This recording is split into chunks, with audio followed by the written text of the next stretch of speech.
नमस्कार, आप देख रहे हैं केबीसी न्यूज़। भारतीय रेल में अगर सफ़र करने की बात होती है तो लगातार अनाउंसमेंट किया जाता है कि आप सजग रहें और सतर्क रहें। बता दें कि जिस हिसाब से पटना रेल पुलिस ने ऑपरेशन क्लीन के तहत चोरों का गिरोह का सफाया करते हुए नज़र आ रहे हैं, लेकिन उसी हिसाब से चोर है कि वो अपना काम अनैतिक काम या अपने जो धंधे हैं उस पर रोक लगाने से रुक नहीं पाती है। बता दें कि आज रेल पुलिस ने पटना जंक्शन पर जिस हिसाब से आज ऑपरेशन क्लीन के तहत 8 सदस्य चोर गिरोह को पकड़ा है, जो पश्चिम बंगाल से लेकर के बिहार तक और ख़ास तौर पे कहा जाए तो मधेपुरा से लेकर के पटना तक के कई ऐसे ज़िला है जिसमें वो संलिप्त रहते हैं ट्रेनों में, और यात्रियों के मोबाइल, पर्स, तमाम ऐसी चीज़ है जो छीनताई करते हैं। उस पर एक बड़ी कठोर कार्रवाई किया है रेल पुलिस के एसपी ने, और आज एसपी ने क्या कुछ कहा है ज़रा आप सुनिए। जीआरपी और आरपीएफ के द्वारा लगातार कार्रवाई की जा रही है पटना जंक्शन पर, जो कि एक बड़ा स्टेशन है और इसमें डेली फुटफॉल 5 लाख से अधिक का है।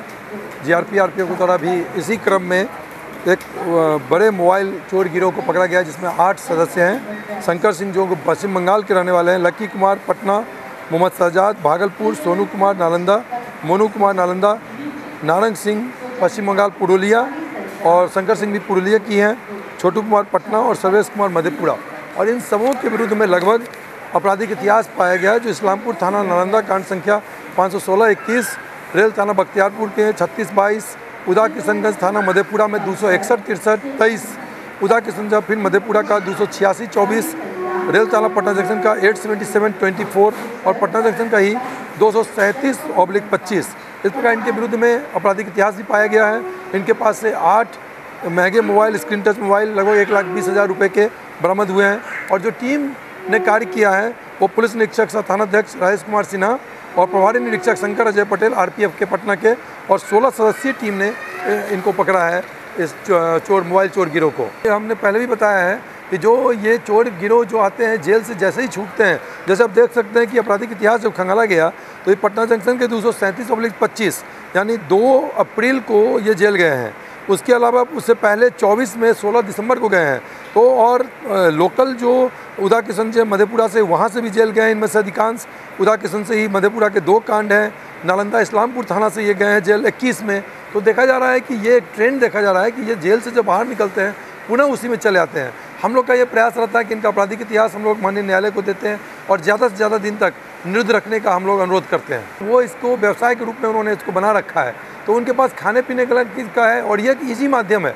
और आजकल देखा गया है कि जो मोबाइल है वो एक स्मार्टफोन होने के साथ साथ इस चोरी होने के बाद लॉक एक प्रॉपर वे में लॉक को खोला जाता है और साइबर अपराध इस मोबाइल से धड़ल्ले से हो रहे हैं। तो इनको वो दोनों पॉसिबिलिटी है। मोबाइल को अगर लॉक नहीं खुला तो लोकल बाजार में बेच देते हैं, और नहीं तो वो साइबर अपराध करते हैं। तो आपने सुना रेल एसपी अमृतेंदु शेखर ठाकुर ने जिस हिसाब से बताया कि ऑपरेशन क्लीन के तहत हम इतने सजग हैं कि कोई भी अपराधी हो वो बच नहीं सकता है, चाहे वो रेल में किसी भी भेष में हो, किसी भी तरीके में हो, जो मोबाइल चोरी करता हो या चेन छीनता हो, इन तमाम लोगों को हम अंदर करते हैं। और उन्होंने ये भी कहा कि जिस तरह से 8 सदस्यीय चोर गिरोह आज पकड़ाया है, उनकी पहले से भी आपराधिक इतिहास रहा है और उन पर हम लोग और कई कार्रवाई करने का काम करते हैं। हालांकि जब एसपी से पूछा गया कि आखिर जब इतनी कड़ी कार्रवाई आप लोग करते हैं,